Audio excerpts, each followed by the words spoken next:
You have the question going on. How do you get on the show?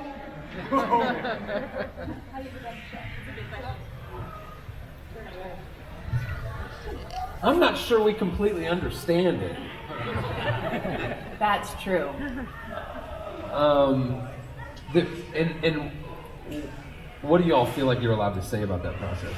Well, we can say a few things. Instead of answering that question for everyone, how did you get on the show? Let's try that. They, somebody reached out to each of us. Was it Raph?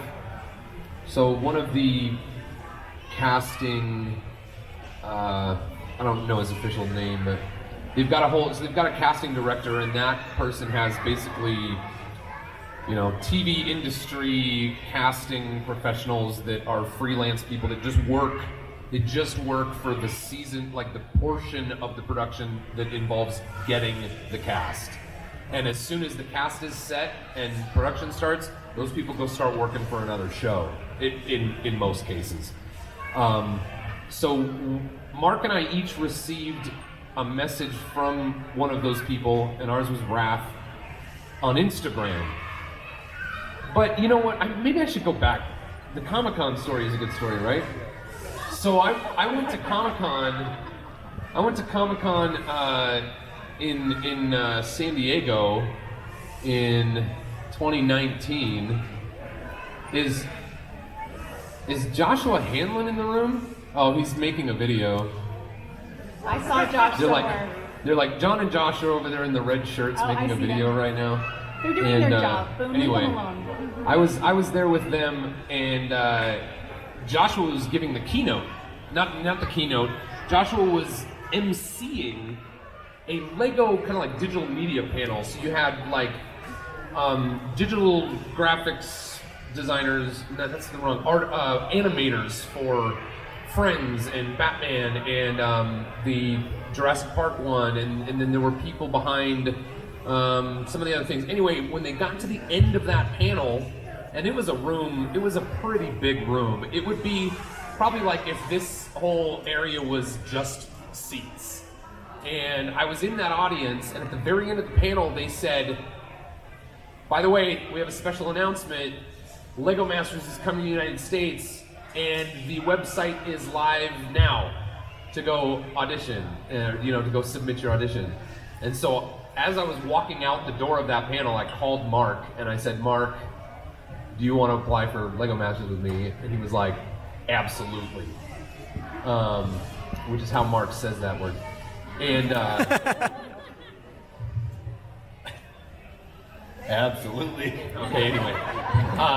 And so then we started just kind of planning, because there's a lot that goes into, you have to fill out a big form, you have to submit a bunch of pictures, you have to submit video, pictures of things you've built, descriptions of all kinds of, it was like a 26-page application form online.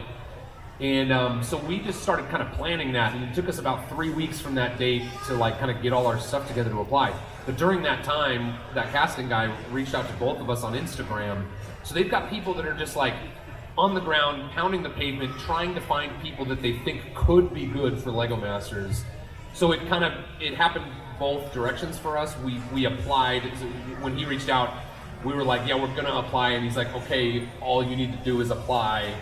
Not to get on the show, there was still a lot more to do, but he's like, there's nothing more I can do for you at this point, just submit that application. And then we had like a Skype interview, and maybe 2 Skype interviews, and then a long time passed, like 6 weeks or something, and we didn't hear anything, and we were texting each other every day like, are we just, like, did we get ghosted? Are we just out of this? And then out of the blue, they were like, hey, if we wanted you to come for an in-person kind of audition, would you be available on these dates? And we were like, yes, and then we did that. And then a couple weeks later, we were like flying to LA to start the show. And the weird thing was, I had a friend who was on King of the Nerds. My friend Kayla won. Did anyone watch King of the Nerds on TBS back in the day? Yeah, we got a couple people. My friend Kayla won season 2 of King of the Nerds. So I'd heard a lot about the like the behind the scenes workings of what they call unscripted TV show. You all probably know of it as like reality TV, but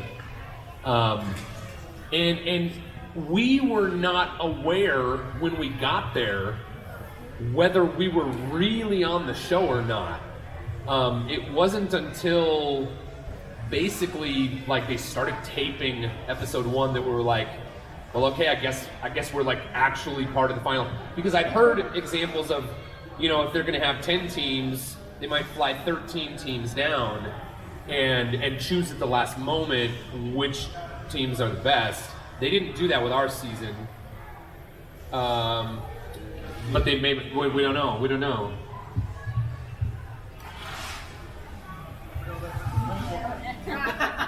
We can't comment on all of that at So this point. I had heard that some shows did that. So we literally didn't know until the day the first episode started airing that, like, I guess this is the actual cast. It was weird. So and we didn't find out that Will Arnett. I'm sorry, we didn't find out that Will Arnett was the host until the day we flew down. We were making speculations, and I thought it was going to be Terry Crews because he had been posting some Lego stuff on his Instagram shortly there before. But I was just so floored it was Will because I love Will Arnett. Okay. we can't talk from application until being on set. So barely, you know, so it's a little bit weird. But one thing that's interesting that was different is they learned from your experience.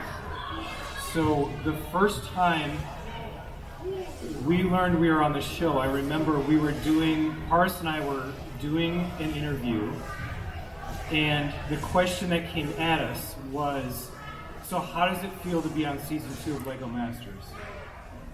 And we answered the question, and we left the interview, and we walk out the door, and we're like, so when will we really hear that we're going to be on the show? And the guy said, no, I just told you, you're going to be on season 2. Because I had heard Boone's story, and I thought we were being punked and tested. And I had taken that to heart, like, they're not really going to tell us until we walk on stage. But they had learned that it was best to let people know as soon as they possibly could, and to get us mentally ready, prepped, and then get ready to start the shooting. And it was pretty cool. Because I thought they were joking. I was like, he's like, no, I just told you. And we're both like, oh my God, he said, you should have done that in front of the camera.